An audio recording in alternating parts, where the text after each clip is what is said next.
இந்த செயலமர்வினுடைய முதலாவது வினா வடிவமாக நாங்கள் பார்க்க இருக்கிறது இலங்கை மத்திய வங்கி வங்கி உதவியாளர்களான பயிலுனர்களை ஆட்சேர்ப்பு செய்வதற்காக நடாத்திய போட்டி பரீட்சை கடந்த கால வினாத்தாளாகும். இந்த வினாத்தாளிலே பல்வேறு வடிவங்களிலான வினாக்கள் அமைந்திருந்தாலும் நாங்கள் இலகுவான அல்லது எளிமையான ஒரு வடிவத்திலே இன்றைக்கு பேசலாம் என்று திட்டமிடப்பட்டிருக்கிறது. இங்கு தரப்பட்டிருக்கக்கூடிய வினா வடிவத்தை நீங்கள் பார்த்தால் இங்கு ரெண்டு விடயங்கள். முதல்ல நாங்கள் வாசிப்போம். கீழே தரப்பட்டுள்ள உரைப்பகுதிகள் ஒவ்வொன்றிலும் உள்ளடக்கப்பட்டுள்ள பிரதான கருத்தை முடிந்த அளவு சுருக்கமாக தனி வாக்கியமாக்கி தரப்பட்டுள்ள புள்ளிக்கோட்டின் மீது எழுதுக என்பதாக இருக்கு. இதுல ரெண்டு விடயங்களை அவதானிக்க இயலும். நீங்கள் பாருங்க, தடித்த எழுத்திலே தனி வாக்கியமாக்கி புள்ளிக்கோட்டின் மீது என்று தந்திருக்கிறார். இது எங்களுடைய விசேட கவனத்துக்காக தரப்பட்டிருக்கக்கூடியது. தனி வாக்கியமாக்கி என்பதனுடைய பொருள் என்ன? இதனுடைய சாராம்சத்தை பல வசனங்களாக எழுதிவிட வேண்டாம், ஒரே ஒரு வசனத்தில் எழுதுங்க. இதனுடைய சாராம்சத்தை ஒன்றுக்கு மேற்பட்ட வசனங்களாக ஆக்க வேண்டாம், ஒரே வசனத்திலே அதனுடைய சாராம்சம் அடங்கிவிட வேண்டும். புள்ளிக்கோட்டின் மீது எழுதுக என்பதனுடைய அர்த்தம் மிக தெளிவாக உங்களுடைய விடைகளை தயார் செய்த பின்னர் இதுதான் விடை என்பதை தீர்மானித்த பிறகு இதில் எழுதுங்கோ. இதில் எழுதி அதை வெட்டி அதற்கு பின்பாக மேலதிக தாள்கள் தருவார்கள். அந்த தாள்களில் இதற்குரிய விடைகளை எழுதினால் அது கணிப்பீட்டுக்கு எடுத்துக்கொள்ளப்பட மாட்டாது. பொதுவாக எல்லா பரீட்சைகளிலும் அவர்கள் அந்த தாளிலேயே விடை எழுதும்படி கேட்கப்படுகிற சந்தர்ப்பத்தில் அந்த தாளுக்கு மேலதிகமாக உங்களுக்கு தாள் வேணுமெண்டா வாங்குங்கன்னு அந்த பேப்பர்ல இருக்கும். ஆனால் அது கணிப்பீட்டுக்கு எடுத்துக்கொள்ளப்பட மாட்டாது. ஒரே ஒரு சந்தர்ப்பத்தில் அதை ஏற்றுக்கொள்கிறார்கள்.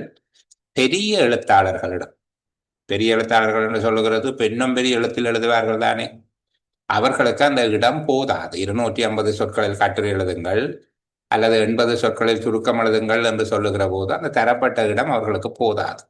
அப்போது மேலதிக தாள்கள் இணைக்கப்பட்டிருந்தால் அந்த தாள்கள் கருத்தில் கொள்ளப்படலாம். கொள்ளப்படும் என்று நான் சொல்ல இல்லை, கருத்தில் கொள்ளப்படலாம். அது தவிர இந்த கோட்டில் தான் விடை எழுத வேண்டும். இப்போ இதில் எழுதி அதுக்கு பிறகு அது பிழைச்சி போயிட்டு தந்து வெட்டி எழுதுறதுக்கு இடம் இல்லாமல் மேலதிகமான தாளை இணைச்சு எழுதுவதனால எந்த புள்ளியும் உங்களுக்கு கிடைக்க போகிறது இல்லை. அறிவுறுத்தல்களை கவனமாக பார்க்க வேண்டும். நாங்கள் ஒவ்வொரு செயலமர்வுகளையும் இதை பற்றி பேசி வருகிறோம். இப்போ இங்க தனி வாக்கியமாக எழுதுவதில் எந்த விடயத்தை பின்பற்ற வேணும்? ஏற்கனவே சொன்ன விடயங்கள் நான் பல தடவை, ஆனாலும் நான் மீள அதை சொல்லுவேன். ஒரு 9 சொற்களுக்கு குறையக்கூடாது, 13 சொற்களுக்கு மேற்படக்கூடாது. சுருக்கம் மட்டும் எழுதும்படி கேட்கிற வகையிலான வினாக்கள் வருமாக இருந்தால் 2 புள்ளிகள் அல்லது 3 புள்ளிகள் வழங்கப்படலாம். பெரும்பாலும் 2 புள்ளிகள். இப்போது வரக்கூடிய திறந்த போட்டி பரீட்சை, பதிவாளர் போட்டி பரீட்சை போன்றவற்றுக்கும் இலங்கை நிர்வாக சேவையின் மட்டுப்படுத்தப்பட்ட போட்டி பரீட்சை மற்றும் இலங்கை கல்வி நிர்வாக சேவை போன்றவற்றுக்கும் வருகிற வினாக்களில் இந்த ஒத்ததன்மை இருக்குது. பதிவாளர் சேவை மற்றும் நாடளாவிய சேவைகளின் திறந்த போட்டி பரீட்சைகளுக்கு ஏறத்தாழ 50 வினாக்களும் 2 புள்ளிகளை கொண்டவையாகவே வருகிறது. கல்வி நிர்வாக சேவை மட்டுப்படுத்தப்பட்ட போட்டி பரீட்சையில் ஒரு 40% வினாக்கள் நீங்கள் விடையெழுதுகிற வகையிலான இந்த வகையை சார்ந்த அல்லது இதனிடம் சிறிது வேறுபட்ட வகையிலான வினாக்களாக வருது. பெரும்பாலும் 2 புள்ளிகள் அல்லது 3 புள்ளிகளை உள்ளடக்கிதான் இருக்கும். நாங்கள் 2 புள்ளிகள் என்றை கருதிக் கொள்வோம். சரி, அப்போ இந்த 2 புள்ளிகளை பெற்றுக்கொள்வதற்கு நாங்கள் ஒரு உரைப்பகுதியை அணுகுவதற்கான முறை என்ன, அதை சுருக்க வேண்டிய அளவு என்ன, இந்த 2 விஷயத்தையும் பார்த்து கொண்டு வேண்டாம் நல்லது. அணுகுவதற்கான முறை என்று வருகிற போது அந்த உரைப்பகுதியை நீங்கள் முதல்ல பார்க்க வேண்டியது, இந்த உரைப்பகுதி எழுதியவருடைய உள்நோக்கம் என்னவாக இருக்கிறது. எதுவுமே ஒரு நோக்கம் இல்லாமல் ஒரு செய்தி ஒன்று தயாரிக்கப்படுதல் என்று சொல்லி சொன்னால் அவர்கிட்ட ஒரு எண்ணம் ஒன்று தோன்றும். அந்த குறித்த செய்தியை பகிர்பவர்கிட்ட இருந்து ஒரு எண்ணம் தோன்றும். அந்த எண்ணத்தை ஒரு செய்தியாக மாற்றுவார். அந்த செய்தியை வழங்குவதற்கு அவரை தூண்டிய எண்ணம் என்ன என்கிற அவருடைய மனதை அறிந்து கொள்ளுகிற முயற்சி தான் உரையாசிரியர் ஏன் இந்த உரைப்பகுதியை எழுதினார். அவருடைய எண்ணம் புரிந்தால் செய்தி புரிந்து கொள்வது இலகுவாம். அவருடைய எண்ணத்தை நீங்கள் புரிந்து கொண்டால் செய்தியை புரிந்து கொள்வது கடினமானது அல்ல. அதனாலதான் அந்த விடயத்தை அழுத்தி அழுத்தி சொல்லுகிறது. சரி, அவர் என்ன நோக்கத்துக்காக இது எழுதினார் என்று பார்த்தால் அதுக்கு பிறகு என்ன எழுதினார் என்பது உங்களுக்கு இலகுவாக புரியும். சரி, என்ன எழுதியிருக்கிறார் என்பதை பிரதானமாக என்ன எழுதியிருக்கிறார் என்றது எழுதணும். அவர் பிரதானமாக எழுதிய விடயத்தை நீங்கள் சாராம்சமாக்கி கொடுக்க வேண்டும். சரி சரி, இந்த முதலாவது உரைப்பகுதியை நாங்கள் வாசம். இலங்கைக்கு சமமான பொருளாதார மட்டங்கள் காணப்படும் ஏனைய நாடுகளுடன் ஒப்பிடும் போது, இலங்கைக்கு சமமான பொருளாதார மட்டங்கள் காணப்படும் ஏனைய நாடுகளுடன் ஒப்பிடும் போது கல்வி தொடர்பாக, விசேடமாக உயர்கல்வி மற்றும் தொழிற்பயிற்சி என்பன தொடர்பாக செய்யப்படும் முதலீடுகள் சார்பளவில் குறைந்த மட்டத்தில் காணப்படுகின்றன. அதனால் கல்விக்காக தனியார் துறையின் பங்களிப்பை வலுப்படுத்த செய்யப்படும் முயற்சிக்கு ஊக்கமளிக்க வேண்டும்.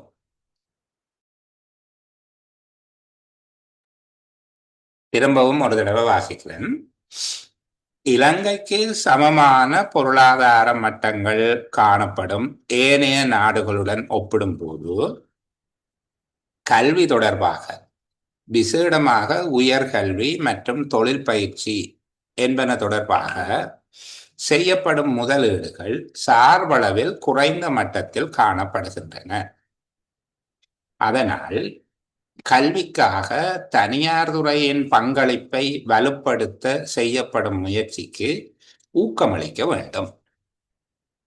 சரி, இப்போ இந்த உரைப்பகுதி எழுதிய உரையாசிரியருடைய நோக்கம் என்ன? பதில் சொல்ல தயாராகிறவர்கள் மெக்க ஒன் பண்ணி வச்சுக்கொள்ள வேணும். நான் கேட்கிற ஆள் மட்டும் பதில் சொன்னா ஆனது. புதியவர்களுக்காக சொல்லுகிறேன். சத்தமாக இருக்கிற இடத்துல இருந்து கொண்டு மெக்க ஒன் பண்ண வேண்டாம். உங்களை சுத்தி சத்தம் இருக்குது என்றால் மெக்க ஒன் பண்ண வேண்டும். சரியா? சுமனா வீடியோவும் ஒன் பண்ணி இருக்குது, ஓவர் பண்ணுங்க. சரி, அப்போ இதுல நான் வளமையாக வருகிறவர்கள்லாம் கூடுதலாக இருக்கிறார்கள். மதுராங்கன் புதுசா வந்திருக்கிறார், அவருக்கு ஒரு வாய்ப்பை கொடுப்போம். பிள்ளைகள் மற்றாக்கள் மைக்க ஓ பண்ணி வச்சிருங்கோ. இந்த உரைப்பகுதியை மதுராங்கனோட பேசுவோம். சரிதானே? மற்றாக்கள் மைக்க ஓ பண்ணுங்க. கல்விக்காக தனியார் துறையின் பங்களிப்பை வலுப்படுத்த செய்யப்படும் முயற்சிக்கு ஊக்கமளிக்க வேண்டும். இது சாராம்சமா அவருடைய நோக்கமா? இது அவருடைய நோக்கமும் ஒரு சாராம்சமாகவும் இருக்கிறது. சரி, அதற்கு அவர் தன்னுடைய நோக்கத்தை அடைவதற்காக நான் மதுராங்கன் ஓனிலே இருங்கோ மைக்க ஓ வேண்டாம். சரி, இப்போ இங்க தனியார் துறையின் பங்களிப்பை நியாயப்படுத்துவது அவருடைய நோக்கம், அல்லது ஆதரிப்பது. நியாயப்படுத்துவது என்பதை விட ஆதரிப்பது அவருடைய நோக்கமாக இருக்கிறது. இந்த உரைப்பகுதியை எழுதியவருடைய நோக்கம் என்னென்றால் கல்வித்துறையில் தனியார் பங்களிப்புக்கு ஆதரவு அளிப்பது, அல்லது தனியார் பங்களிப்பை அவசியம் என்று காட்டுவது அவருடைய நோக்கமாக இருக்கிறது. சரி, அவர் தன்னுடைய நோக்கத்தை வலியுறுத்துவதற்காக முன்வைக்கும் நியாயம் என்ன? மதுராங்கனுக்கு இலங்கைக்கு சமமான பொருளாதார மட்டங்கள் காணப்படும் ஏனைய நாடுகளுடன் ஒப்பிடும் போதும் கல்வி தொடர்பாக இதுல இருக்கிற வார்த்தை வேண்டாம், நானும் நீங்களும் பேசுகிற ஊர்பாசையில கலைப்போம். சரிதானே? இது உயர் இலங்கை உயர்கல்வி மற்றும் இந்த தொழிற்பயிற்சி தொடர்பாக செய்யப்படுகின்ற முதலீடுகள் மற்ற நாடுகளோடு ஒப்பிடும்போது குறைவாக காணப்படுகின்றது. இந்த மற்ற நாடுகளோடு ஒப்பிடும் போது என்கிற வார்த்தையை நீங்கள் கட்டாயம் என்று கருதுறீங்களா? இல்ல. ஏன் இல்ல? இப்ப இங்க கல்விக்கான முதலீடு போதாது என்பதுதானே உரையாசிரியர் முன்வைக்கிற நியாயம். ஆமாம் சார். தனியார் பங்களிக்க வேண்டும், கல்வியில் தனியார் பங்களிக்க வேண்டும் என்பது மற்ற விவரிக்கிற சொல்லுவலா இருக்கு. வலியுறுத்த விரும்புகிற செய்தி. தனியார் துறையில் கல்வி துறையில் தனியார் பங்களிப்பு அவசியம், இதுதான் அவர் வலியுறுத்த விரும்புகிற நியாயம். அதை வலுப்படுத்துவதற்கு அவர் முன்வைக்கின்ற காரணம் என்ன?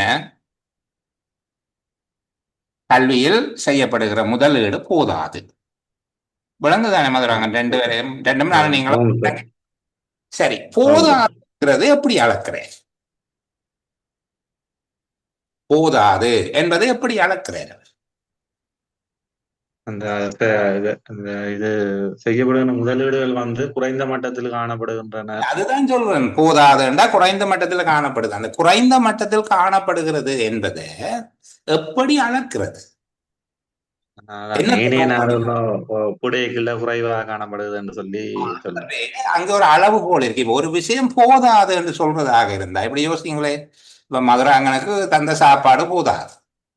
போதாது என்றால் ஒன்று உங்களோட தேவையோடு ஒப்பிடுகிற போது போதாது, அல்லது பக்கத்தில் இருக்கிறவனுக்கு கொடுத்ததை விட உங்களுக்கு தந்த குறைவு. இன்னொருவரோடு ஒப்பிட வேணும் அல்லது தேவையோடு ஒப்பிட வேணும். இங்க ஒப்பீடு எதனோட இருக்குது? ஆகவே அந்த விடயம் அவசியம். டக்குன்னு வித்ரோ பண்ணக்கூடாது. இல்ல அது அவசியம்னு சொல்ல எனக்கு தோணுச்சு. சரிதானே? ஏனண்டா இங்க அந்த போதாமை என்பது அளக்கப்படுவது ஏனைய நாடுகளோடு ஒப்பிடப்பட்டுத்தானே. அப்ப இது ஒரு ஒப்பீட்டு ரீதியான அளவீடு. ஆகவே அதுவும் வேண்டும். சரியா? அப்ப இங்க தனியார் பங்களிப்பு அவசியமானது என்பது மிகச் சுருக்கமான சாராம்சம். ஏன் அவசியமானது?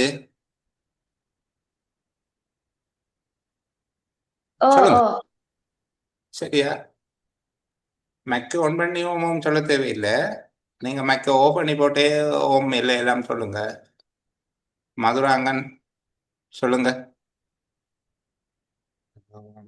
கல்வியில் தனியார் பங்களிப்பு அவசியமானது. கிரேட். ஏன் அவசியமானது? அதையும் சேர்த்து அப்படி ஒரே வசனமா சொல்லுவோமா? ஏன் அவசியமானது என்று சொன்னாங்க?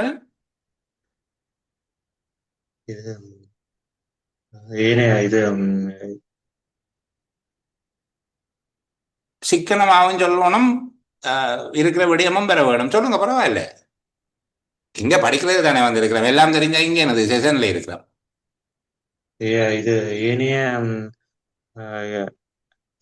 இது ஏனைய நாடுகளுடன் ஒப்பிடும்போது ஒப்பீட்டளவில் கல்விக்கான தனியார் துறையின் பங்களிப்பினை வெளிப்படுத்த செய்யப்படும் முயற்சிக்கு ஊக்கமளிக்க வேண்டும். ஏனைய நாடுகளுடன் ஒப்பிடும்போது கல்விக்கான முதலீடு குறைவாக இருப்பதால் இத்துறையில் தனியார் பங்களிப்பு அவசியமாகிறது, அல்லது தனியார் பங்களிப்பை வலுப்படுத்தல் அவசியம். அந்த ஏனைய நாடு என்பது எல்லா நாட்டையும் சொல்லி இருக்கோம் மதுராங்கன். இல்ல சார், இலங்கைக்கு சமமான பொருளாதார மட்டங்கள் எங்களோட வசனத்துல நாங்கள் மிஸ் பண்றோமே அந்த இடத்தை.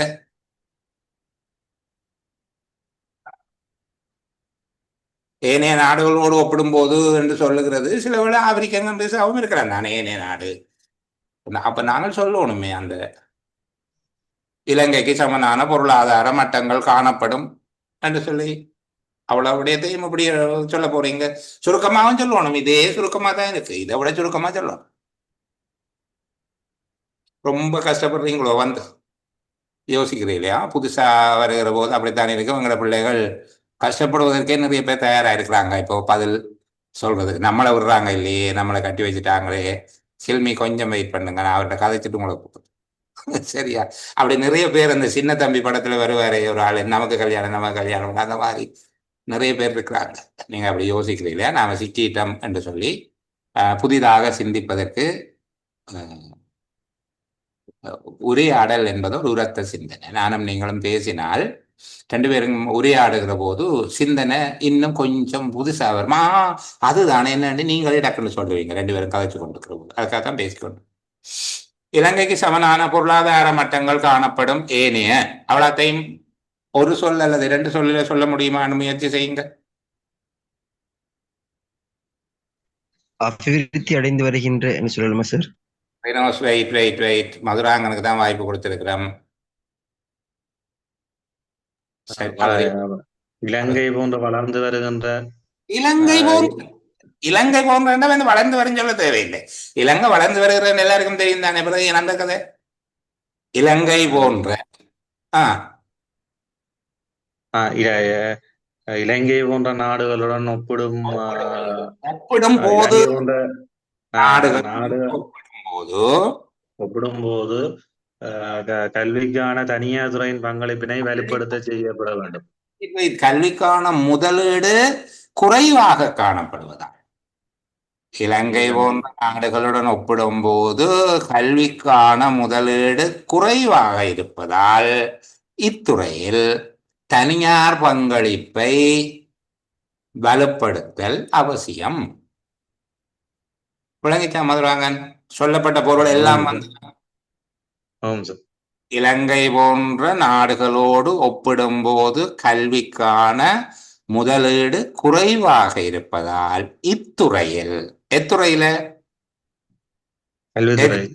என்ன ஒண்ணு சொல்லி போட்டோம். ஆகவே இத்துறையில் அல்லது கல்வியில், ஓகே, கல்வியில், இத்துறையில் என்று எழுதுறதும் கல்வியில் என்று எழுதுறதும் ஒரே சொல்லுதானே. கல்வியில் தனியார் பங்களிப்பை ஊக்குவித்தல் அவசியம், அல்ல தனியார் பங்களிப்பை வலுப்படுத்தல் அவசியம். புரிஞ்சுதா? இனி எழுதலாமா? சில இடத்துல நாங்க பார்க்க வேணும், இலங்கைக்கு சமமான பொருளாதார மட்டங்கள் காணப்படும் என்று போடுறது ஒரு நோக்கத்துக்காக. என்னென்றால் பெரிய ஆளோட ஒரு சின்ன ஆளை ஒப்பிட இல்லாததானே. அது இலங்கை பெரிய ஆளா இருக்கலாம் அல்லது ஒப்பிடப்படுபவர் பெரிய ஆளா இருக்கலாம், அது வேறு. அப்ப அதே அளவு ஆளோட தான் ஒப்பிடவு. அப்ப இங்க அந்த ஒப்பீட்டை காட்டுவதற்கு இலங்கை போன்ற பொருளாதார மட்டங்கள் காணப்படுகிற நாடுகள் என்று சொல்லி இருப்பதனால நாங்கள் அதை தவிர்க்க முடியாது, அதை போட வேணும். அந்த பற்றாக்குறை, முதலீட்டின் பற்றாக்குறையை ரெண்டு விதமாக காட்டலாம். முதலீட்டின் பற்றாக்குறையில் இந்த பற்றாக்குறையும் ரெண்டு விதமாகத்தான் அளவிடலாம். இல்லாவிட்டால் எனக்கு காணாது என்றால் நான் ஏன் காணாதுன்னு கேட்கிறேன். நீங்க சொல்லுவீங்க, எனக்கு இருக்கிற பசிக்கு இந்த சாப்பாடு போதாது, அல்லது அந்த இன்னொரு நபரை காட்டி அவருக்கு கொடுத்ததோடு ஒப்பிடுகிற போது எனக்கு கிடைச்சது குறை. சரிதானே? அப்போ ஏதோ ரெண்டு விடயங்களோடு அங்கு ஒப்பிட்டால்தான் இது காணாது என்பதை சொல்ல. சாதாரணமா போதாதுன்னு சொல்லல. அதோட காசு போதாது, என்னது போதாது, எங்கட தேவையோடு ஒப்பிடும்போது போதாது. அதுபோல இங்க ஏனைய நாடுகளோடு ஒப்பிடும்போது இலங்கைக்கு முதலீடு போதாது. ஆகவே தனியாரை கொண்டு வந்தா முதலீடு வேற ரெண்டு நியாயப்படுத்துது. அப்ப நாங்க ஒரு உரைப்பகுதியை வாசிக்க பாருங்க. இதுக்குள்ள எவ்வளவு விடயம் சின்னதா ஒரு 3.5 லைன்ல இருக்கு. உரையாசிரியர் ஏனிவியல் எடுக்கு. சரி, அது எங்களுக்கு விளங்கிட்டது. கல்வியில் தனியார் முதலீட்டை நியாயப்படுத்துவது அல்லது தனியார் முதலீட்டை வலியுறுத்துவது அவருடைய நோக்கமாக இருக்கிறது. சரி, தன்னுடைய கருத்தை வலியுறுத்துவதற்கு அவர் முன்வைக்கிற நியாயம் என்ன? இங்கு கல்விக்கான முதலீடு போதாது. போதாதுங்கிறது எப்படி அடையாளப்படுத்தி காட்டுகிறார்? போதாது என்பதை அளக்கிறதுக்கான அளவுகோலாக எதை சொல்லுகிறார்? இலங்கை போல இருக்கிற மற்ற நாடுகள் செய்கிற அளவு முதலீடு இலங்கையில இல்லை என்று சொல்லுகிறார். ஆகவே இந்த 3 விஷயங்களும் அவர் கையாளுகிற முக்கியமான விடயங்கள். இந்த 3ம் எங்களுடைய சாராம்சத்துக்கு இருக்க வேண்டும். இருந்தால் 2 புள்ளி போடாமல் எங்களுடைய வினாத்தாள் நோக்குனர், எக்ஸாமினர் வெளியே போயிடாது. 2 புள்ளி ஊட்டே ஆகணும். இல்லை என்றால் அவர் நொட்ட சொட்ட சொல்லி இலங்கை போன்ற என்று சொல்லாவிட்டார் 1 புள்ளி போடுவார். சரிதானே? இப்ப இப்படியாக நாங்கள் முக்கியமானதை தவற விடவும் கூடாது, தேவையில்லாத எடுக்கவும் கூடாது. இது கிட்டத்தட்ட கத்தியில நடக்கிறவே இல்லை, சாதாரணமா நினைக்கலாம். சரிதானே? அதனாலதான் பெரிய ஜாம்பவான்களே கிரயத்தில் 60 தாண்ட முடிகிற இல்லை. மிக அதிகமாக பயிற்சி செய்த தேர்ச்சி உள்ளவர்கள்லாம் 80 புள்ளிகளை தொடுகிறார். என்னுடைய சகோதரர்கள் அல்போன்ஸ் இறுதியாக நடந்த திட்டமிடல் பரீட்சையில் 80 புள்ளிகள் எடுத்திருந்தார் என்றால் அதனுடைய அவருடைய கருத்து 50 புள்ளியில 50 கேள்விகளில் 40 கேள்வி அவருக்கு சரி. கடினமான பயிற்சி செய்ய வேண்டும், சாதாரணமாக இல்லை. இதை நான் ஏன் சொல்லுகிறேன், புதியவர்கள் ஒரு 35 பேர் இன்றைக்கு இந்த குழுவில் இருக்கிறார்கள். அவர்கள் அதை உணர வேண்டும். ஏனையவர்களுக்கு ஒரு ரீஇன்ஃபோர்ஸ்மெண்ட், மீள் வலியுறுத்தல். சரியா? அடுத்த பகுதி போகுமா? இப்ப எழுதலாம் தானே? சொல்லுங்க. சார், இதுல வந்து இலங்கைக்கு சமனானது தானே சார் தந்திருக்குது. ம், நீங்க இப்ப ம். இந்த விடுதலை சொல்ல வாரீங்க, இலங்கை போன்றன்னு ஒப்பிடும்போது வேற நாடுகள், இலங்கை இலங்கைக்கு தானே இந்த கல்வி சம்பந்தமா நான் சொல்லியிருக்கு சார். ஓம் ஓம் ஓம் ஓம் இலங்கை சம்பந்தமா தான் சொல்லி இருக்கு. ஓ, அப்ப நாங்க வந்து இலங்கை போன்றண்டா வேற நாட்டில சொல்ற மாதிரில வரும். எனக்கு விளங்கையில் நீங்க பேசுறது சகோதரம். இப்ப சார், இப்ப இந்த கல்விக்கு வந்து தனியார் முதலீடு தேவைன்றது இலங்கைக்கு தானே சார். ஓ, இலங்கையில தான் ஓ, முதலீடு போதாது. இலங்கை போதாது. இப்ப போதாது. நாங்க நாங்க ஓ, இனிஷியேட் ஸ்டார்ட் பண்ணும்போது இலங்கை இலங்கை போன்றன்னு சொன்னா வேற நாட்டை குறிக்கிற மாதிரில வரும். இப்ப உங்களோட கேள்வி எனக்கு விளங்கிட்டுது. நான் சொல்லுகிறேன், முதலாவது சொல்லுகிறேன், ம், தனியார் பங்களிப்பு ஊக்குவிக்க வேண்டும். சரியா? முதலாவது இப்படி சொல்லுவோமே, தனியார் பங்களிப்பு பலப்படுத்த வேண்டும். நீங்க கேட்குறீங்க ஏன் பலப்படுத்த வேணும் என்று சொல்லி. நான் திருப்பி சொல்லுகிறேன், முதலீடு காணாது. இலங்கையில முதலீடு காணாது. அதான் தனியார் பங்களிப்பை வலுப்படுத்த வேண்டும். இலங்கையில முதலீடு காணாது என்னன்னு நீங்க சொல்லுவீங்க? திருப்பி என்ன கேட்குறீங்க? நான் சொல்லுகிறேன்,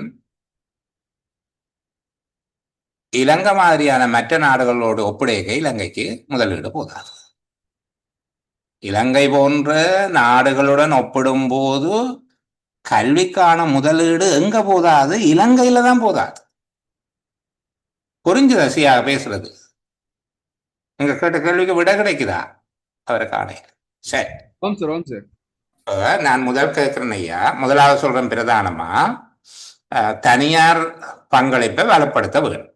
ஏன் வலுப்படுத்த வேணும் என்று சொன்னால், இலங்கையில் கல்விக்கான முதலீடு போதாது. நீங்க என்னோட இலங்கையை நீங்க அப்படி கூட சொல்றீங்க. டே, நான் இலங்கை மாதிரி மற்ற நாட்டோட பார்த்து தான் சொல்லுகிறேன், அவங்க கூட செய்யறாங்க, இங்க கூட இருக்கு.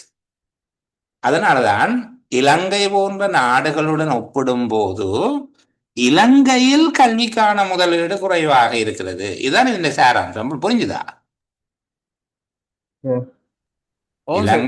இலங்கை எதிர்பார்த்தேன் திருப்பவும் இலங்கைன்னு வரணும்.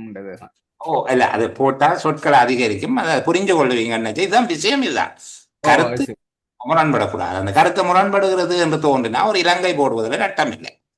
இலங்கை போன்ற நாடுகளுடன் ஒப்பிடுகையில் இலங்கையில் கல்விக்கான முதலீடு குறைவாக இருப்பதால் தனியார் பங்களிப்பை வலுப்படுத்த வேண்டும், அல்ல வலுப்படுத்தல் அவசியம். புரிஞ்சுதா? சுபா ஏதோ சொல்ல வாரீங்க? இலங்கை போன்ற விட சார் இலங்கைக்கு சமனான நாடுகளுடன் போறது பொருத்தமா இருக்கும். சரி, இலங்கை போன்ற, நான் இலங்கையை போல என்று சொல்லுகிறேன், நீங்க இலங்கைக்கு சமமான என்று போடுறீங்க. கிரேட், ஒரு பிரச்சனையும் இல்லை. நான் சொல்லுகிற விஷயம் இதுதானம்மா. முதலாவது, தனியார் பங்களிப்பு வலுப்படுத்த வேண்டும் என்றது இருக்கா? ஆம், இருக்குது. ரெண்டாவது, இங்க முதலீடு குறைவாக இருக்கிறது என்கிறது அந்த விஷயம் இருக்கணும். மூன்றாவது, எப்படி குறைவாக இருக்குது என்பது புரிய வைக்கப்படுதல் வேண்டும். அதாவது இலங்கை மாதிரியான நாட்டோடு ஒப்படைக்க குறைவாக இருக்குது என்பது. சரண்யா கையை தூக்கி நீங்க கேளுங்க என்னண்டு. சார், இலங்கை போன்ற என்று சொல்றதுக்கு நம்ம அத அபிவிருத்தி அடைந்து வரும் ஏனைய நாடுகளை விட என்று சொல்லிடாதா? அபிவிருத்தி அடைந்து வரும் பொருளாதாரத்தை தானே கம்பேர் பண்றாங்க. அப்ப அபிவிருத்தி அடைந்து வரும் ஏனைய நாடுகளை விட இலங்கை சரண்யா 5 சொல்லு வந்துட்டுது அதுக்குள்ள. இலங்கை போன்ற என்கிற 2 வார்த்தைக்கு பதிலாக நீங்கள் 5 வார்த்தையை போடுவது ஒரு சுருக்கமாக இருக்காது, அது பெருக்கமாக மாறும். இயலமான வரைக்கும் நாங்கள் சுருக்கத்துக்குள்ள போக பார்க்கவும். இப்ப இது இந்த சாராம்சத்தை எழுதுகிறதுக்கு எங்களுக்கு ஒரு இல்லை இருக்குது. 13 சொல்லுக்கு மேல போகலாது. ஆனா நான் எழுதின சென்டென்ஸ் ஒருக்கா சொல்லவா சார்? நீங்க கரெக்ட் பண்றீங்களா? சொல்லுங்க பார்க்கலாம். ஏனைய அபிவிருத்தி அடைந்து வரும் நாடுகளை விட இலங்கையில் குறைவடைந்துள்ள கல்விக்கான முதலீடுகளை தனியாரின் பங்களிப்பினால் அதிகரிக்கலாம். சரி, அது ஏற்றுக்கொள்ளக்கூடியது. அந்த பிரதானமான கருத்துக்கள் இருக்குது. உண்மையிலே அபிவிருத்தி என்பது பொருளாதாரத்தை மட்டும் உள்ளடக்குமா என்கிற வாத விவாதங்கள் அதுக்குள்ள இருக்குது. சரி, இப்ப நாங்கள் ஏன் அதை வரைந்து அபிவிருத்தி மட்டங்களை கொண்டு வந்து இங்க சேர்க்கிறோம்? அவங்க பொதுவாக என்ன சொல்றாங்கன்னா, முதலீட்டுக்குரிய பணம் தான் பொருளாதாரத்தினால தீர்மானிக்கப்படும். சில வேளைகள்ல பொருளாதார வளர்ச்சி இல்லாத போதும் அபிவிருத்தி மட்டம் மேலே இருக்கும். இப்ப நீங்கள் பொருளாதார மட்டம் என்பதையும் அபிவிருத்தி மட்டம் என்பதையும் ஒன்றாக கருதுவதில் எனக்கு பெருசா உடன்பாடு இல்லை. சரிதானே? அதுல பெரிய அளவுக்கு எனக்கு உடன்பாடு இல்லை. ஆனால் தவறான விடே அல்ல உங்களுடையது என்கிறத நான் ஏற்றுக்கொள்ளும். உங்களோட விட தவறல்ல. ஆனால் அந்த அபிவிருத்தி அடைந்து வருகின்ற நாடுகள் அவை என்ன சொல்றாங்கன்னா, அபிவிருத்தி அடைந்து வரும் நாடுகள்லையும் இலங்கையை விட ஏழையான நாடு இருக்கலாம். உதாரணத்துக்கு சவுதி அரேபியா மாதிரியான அரேபிய நாடுகள்லையும் பல நாடுகள் அபிவிருத்தி அடைந்து வரும் நாடுகளாகத்தான் இருக்கு. அது இலங்கையை விட உயர்ந்த பொருளாதார மட்டத்தில் இருக்கு. ஆனால் அவர்களுடைய சமூக அபிவிருத்தி சார்ந்து அவர்கள் முன்னேற்றம் அடைய.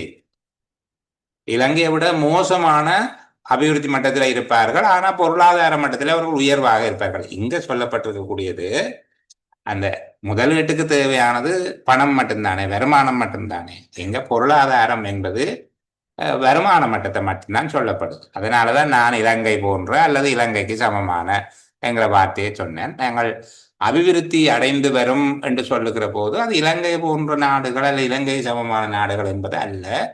இலங்கையை விட வேறுபட்ட ஃபீச்சர்ஸ், அது வேறுபட்ட பண்புகள் கொண்ட நாடுகளும் இருக்கலாம். அதனாலதான் நான் அதை பெரிய அளவுக்கு வேணாம் என்று சொல்லுகிறேன். புரிந்து கொண்டிருப்பீங்க என்று நினைக்கிறேன். யாரு பேசினது? சரண்யா. ஓகே சார், விளங்கி. உங்களை என்ன குறைத்து மதிப்பிடுவதாக யோசிக்க கூடாது. என்னை பொறுத்தவரையில நீங்க என்னதான் சரியான விட சொன்னாலும் நான் அதுக்கு மேலே எதிர்பார்ப்பேன். அது வேறு. அதை விட முக்கியமான ஒரு விடயம், அந்த ரெண்டுக்கும் இடையில கொஞ்சம் வேறுபாடு இருக்கு. அதை புரிந்து கொள்ள வரும். ஓகே, அவங்களை தெளிவா? ஓ சார், ஓகே. அடுத்தது யார்? ராஜி, ஒன் பண்ணி வச்சிருக்கிறீங்க, என்ன சொல்லுங்க. ஆசியா அபிவிருத்தி நாடு என்று சொன்னா என்ன சார்? நாடுகள் சாரி, ஆசிய அபிவிருத்தி நாடுகள் இல்ல அந்த அபிவிருத்தியை திரும்ப ஏன் கொண்டு வந்து சேர்க்கிறீர்கள் எனக்கு விளங்க இல்லை. நான் சொல்லுகிறது அபிவிருத்தி என்பது வேறு, பொருளாதார மட்டங்கள் என்பது வேறு. மற்றது ஆசிய நாடுகள் என்கிற வரையறை இங்க சொல்லப்பட இல்லை. நாங்களாக ஒரு கற்பனை வரையறை ஏன் கொண்டு வந்து சேர்க்க வேணும்? அது ஐரோப்பாவிலையும் இருக்கலாம், ஆப்பிரிக்காவிலையும் இருக்கலாம். ஆகவே ஆசிய அபிவிருத்தி இந்த சொற்களை தவிர்ப்பது நல்லது. இலங்கை போல இருக்கிற நாடுகள், இலங்கை போல என்ன எல்லாத்துலேயும் இலங்கை மாறி என்று வச்சுக்கொண்டால் ஓகே, சரியா? அது நல்லது. சரி, நாங்கள் அடுத்ததுக்குள்ள போவோம். அதிக அளவில் இதுக்கு நேரத்தை எடுத்துட்டோம். ஆனாலும் பிள்ளைகளுக்கு விளங்க வேணும், அது முக்கியம் தானே. இங்க விடயம் என்னென்றா, இலங்கை போல நாடுகளோட ஒப்பிடும்போது இலங்கையில் கல்விக்கான முதலீடு குறைவாக இருப்பதால் தனியார் பங்களிப்பை பலப்படுத்த வேணும். இவ்வளவுதான் விஷயம். இதை உள்ளடக்கி 13 சொற்களுக்குள்ள உங்களோட வாக்கியம் அமைஞ்சா சரி. இந்தியாஸ் ரொம்ப நேரமா ஒன்றுக்கு சொல்லுங்க. இதுல இந்த முக்கியமான விஷயம் இந்த பொருளாதார மட்டத்தை தானே சார் இந்த கம்பேர் பண்ணுறாங்க. அதால இந்த பொருளாதார அல்லது வருமானம் பெறும் அந்த சொல்ல ஆட் பண்ணா தான் இது பொறுத்த மாதிரி இருக்குமா சார்? இல்லாட்டியும் பிரச்சனை இல்லையா? அல்ல, உண்மையா இதுல என்னென்றா சமமான பொருளாதார மட்டங்கள் என்கிறதுல எனக்கு உடன்பாடு உண்டு உங்களோட கருத்துல. ஆனால் எங்களுடைய சொல் வரையறை ஒன்று இருப்பதன் காரணமாக நான் பொதுவாகவே எங்களுக்கு அது விளங்கிட்டு என்கிறது அவருக்கு விளங்கப்படுத்தினா போதுமானது என்று யோசிக்கிறேன். அப்ப இலங்கைக்கு சமமான பொருளாதார மட்டம் காணப்படும் நாடுகளோடு என்று எழுதுகிற போது 6 சொல்லு வந்து இன்னும் உங்களுக்கு வரையற ஒரு 6 சொல்லுக்குள்ள பிரதான கருத்து நீங்க போகவே இல்லை. பிரதான கருத்து என்ன என்ன இங்க எப்படி ஒரு சொல்லாக்க முடியும் என்று சொல்லுங்க. இலங்கை போன்ற வருமானம், இலங்கை போன்ற 2 சொல்லு வந்துட்டு சொல்லுங்க. சரி, அவர் போயிட்டார். நாங்கள் அடுத்த உரை பகுதிக்கு போவோம். சரிதானே? காண்டீபன் இதை வெயிட் பண்ணீங்க, கேளுங்க, சுருக்கமா கேளுங்க. அதுல கல்வி மற்றும் தொழில் பயிற்சி அப்படின்றது ஒன்றும் வருது தானே சார்? அப்ப அந்த தொழிற்பயிற்சி என்பதும் ஒரு வகையான கல்வி தானே, அதுவும் தொழிற்கல்வி தானே. இங்க தொழிற்பயிற்சி, உயர்கல்வி என்கிற விடயங்களை ஒன்றாக அவை எல்லாம் ஒரு கல்விதான் என்பதை புரிந்து கொள்ளுகிற எங்களுடைய வல்லமையாக அது இருக்கும். அது குறையாக இருக்காது.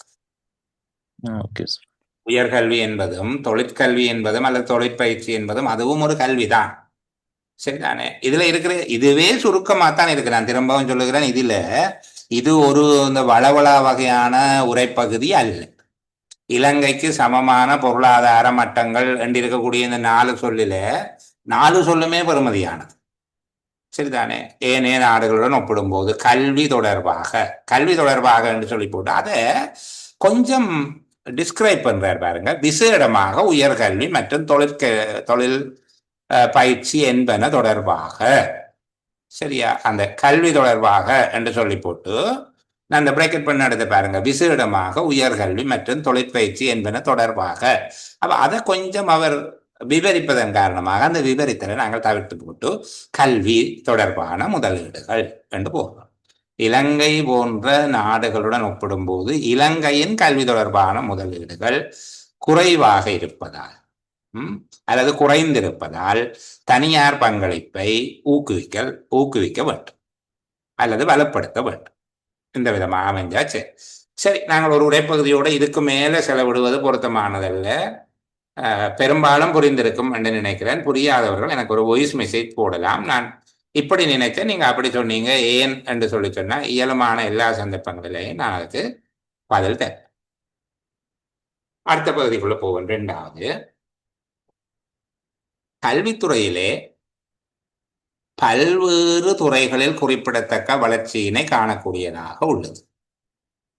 நாட்டின் எல்லா பிரதேசங்களிலும் பாடசாலைகள் மூலம் வழங்கப்படுகின்ற கல்வியின் பண்பு தரத்தை அதிகரிப்பதற்கான நடவடிக்கைகள் எடுக்கப்பட்டுள்ளதுடன் தற்போது காணப்படும் கல்விக் கொள்கைகளில் மாற்றங்களை ஏற்படுத்துவதற்காக புதிய கல்வி சட்டத்தை தயாரிக்க நடவடிக்கைகள் எடுக்கப்பட்டுள்ளன. கல்வித்துறையிலே முடிவுகளை அதிகரிப்பதற்காக பல்வேறு வழிமுறைகள் கொண்டு வரப்பட்டிருப்பினும் இந்த இருப்பினும் மாதிரியான சொற்கள் வந்தா கொஞ்சம் அவதானமா இருக்கும். பொருளாதார உழைப்பின் கேள்விக்கும் வழங்கல்களுக்கும் இடையிலான பொருத்தமின்மை இன்னமும் காணக்கூடியதாக உள்ளது. திருப்பி வாசிக்கிறேன்.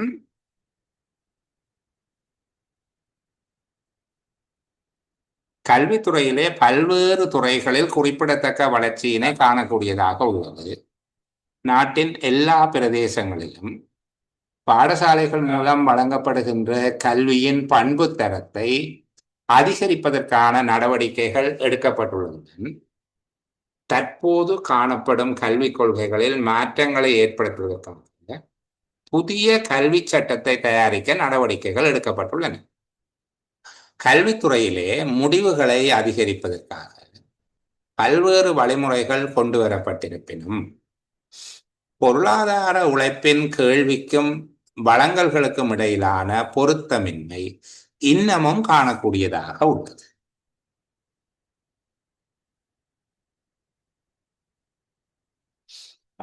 இதுல உரையாசிரியர் வலியுறுத்த விரும்புகிற ஒரு நோக்கம் இருக்கு. ஏதோ ஒரு விடயத்தை வலியுறுத்த வேண்டும் என்று அவர் ஆசைப்படுகிறார். சொல்லுங்க, ஒன் பண்ணீங்க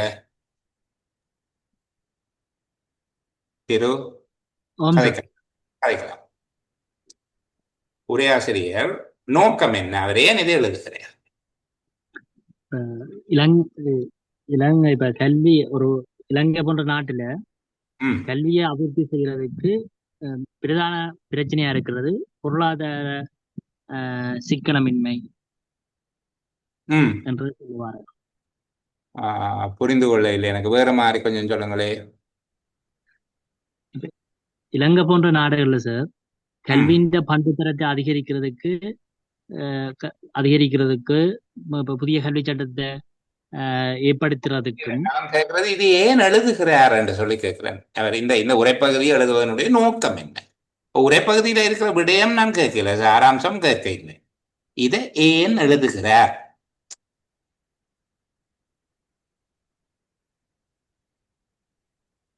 நாங்கள் அந்த வசனத்துக்குள்ள அந்த வார்த்தைகளுக்குள்ள நின்று சிக்கி கொண்டமாக இருந்தால் நாங்கள் சிரமப்படுவோம். யாதவன் கொஞ்சம் பேசுங்க. ரொம்ப நாளைக்கு பிறகு மைக்கோன் பண்ணியிருக்கிறீங்க, கேட்போம் அவர்கிட்ட இருந்து. இலங்கை கல்வி முறைமை சார் இன்னமும் சீரமைக்கப்படணும். தேங்க்யூ. இலங்கையின் கல்வி முறை இன்னமும் குறைபாடுகளோடு இருக்கிறது என்று பேசுவது அவருடைய பிரதானமான நோக்கம். இலங்கையின் கல்வி முறை இன்னமும் குறைபாடுகளோடு இருக்கிறது. அது பல்வேறு அபிவிருத்திகள் எல்லாம் நடந்திருக்கு, அதெல்லாம் வேறு. அவர் சொல்ற இலங்கையினுடைய கல்வி முறை இன்னமும் குறைபாடுகளோடு இருக்கிறது. சரி, இரண்டாவது கேள்வி, யாதவன், என்ன குறைபாடு இருக்கு? இதுதான் அவருடைய கருத்து. இப்ப நோக்கம் பொருளாதார உழைப்பு என்ற விஷயம் சார், நாட்டில பொருட்கள் சேவைகளை உற்பத்தி செய்யறதுக்காக அந்த கூலி, பொருட்களாகவும் இருக்கலாம் சேவையாகவும் இருக்கலாம், அந்த கூலி ஒரு ஆளை வேலைக்கு எடுக்கிற ஒர்க் போர்ஸ் தான் சார் அந்த பொருளாதார உழைப்பின் கேள்வி சார். இன்னொரு விதமாக சொல்லுங்க, எங்களுக்கு விளங்கக்கூடியதா. நீங்க எக்கனாமிக்ஸ்ல பேசுறீங்க, எனக்கு விளங்கக்கூடியதா சொல்லுங்க. இலங்கையில இருக்கிற வேலை முறைக்கு ஏற்ற மாதிரி கல்வி முறைமை இல்லை சார். தேவைப்படும் திறன்கள் என்ன, தேவைப்படுகிற திறன்கள். அப்போ பொருளாதார உழைப்பின் கேள்விங்கிறது வேண்டப்படும் திறன்களுக்கும் அல்லது தேவைப்படுகின்ற திறன்களுக்கும் என்னத்துக்கும் இடையில பொருத்தமின்மை இருக்குது. அவைண்ட அவுட்புட் சார். இப்ப வெளியால வார ஆட்கள், கல்வியை முடிச்சு கொண்டு வார ஆட்கள் வெளியே, கல்விக்கும் தொழிற்சந்தைப்படும் திறனுக்கும் இடையில பொருத்தம் இல்லாம இருக்கு. வழங்கல்கள் என்று சொல்றது அதைத்தான் சார் குறிப்பிட்டது. சப்ளைஸ், வழங்கல்கள் என்கிறது லேபர் சப்ளை. லேபர் என்றது சாதாரண தொழிலாளர்கள் அல்ல, நான் நீங்கள் உட்பட எல்லோரும் என்ன, அதாவது உழைக்கக்கூடியவர்களை இந்த கல்வி முறை வெளியில தள்ளுது தானே. கல்வி முறையினால வெளித்தள்ளப்படுகிறவர்கள் கொண்டிருக்கக்கூடிய திறனுக்கும் பொருளாதாரம் வேண்டி நிற்கும் திறனுக்கும் இடையில பொருத்தம் இல்லாம இருக்குது. அதான் அவர் பேச வருகிற பிரதானமான செய்தி இருக்கு என்ன.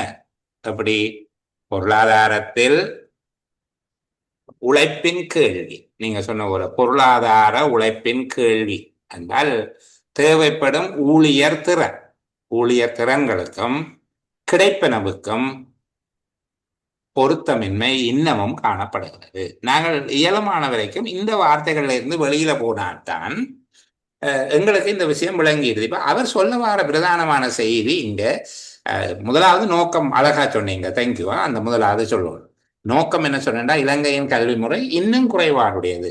இப்ப நாங்க சரி, குறைபாடு என்ன குறைபாடு எனக்கு அழகா விளங்கப்படுத்துற, நீங்க கணக்கை செய்து போட்டீங்க. ஆனாலும் தொழிற்சந்தையில வேண்டப்படுகிற திறன்களுக்கும் நீங்கள் கொடுக்கிற திறன்களுக்கும் இடையில ஒரு பெரிய இடைவெளி இருக்கு. அவர் பெரிய இடைவெளி என்று சொல்லையில சாதுரியமாக சொல்லுகிறார், பொருத்தமின்மை இருக்கிறது என்று சொல்லு. சரிதானே. அப்போ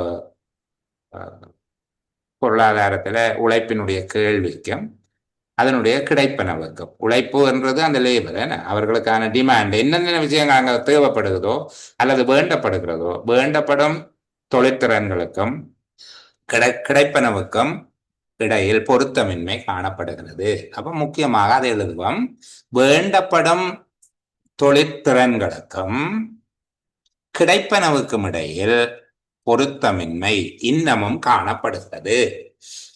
இன்னமும் காணப்படுகிறது என்று சொல்ல ஏன் இந்த இன்னமும் என்பதை பாவிப்பதற்கான அர்த்தம் என்ன?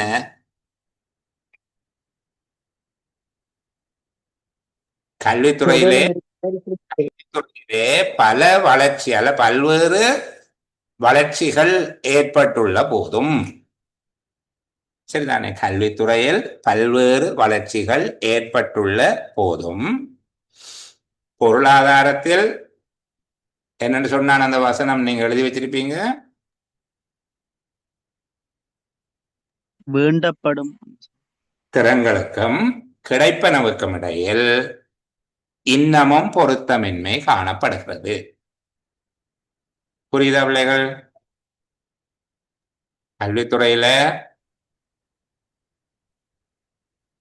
கல்வித்துறையில் பல்வேறு வளர்ச்சிகள் காணப்பட்ட போதும் பொருளாதாரத்தில் தேவைப்படும் ஊழிய திறன்களுக்கும் அதன் கிடைப்பனவுக்கும் இடையில் பொருத்தமின்மை இன்னமும் காணப்பட்டது.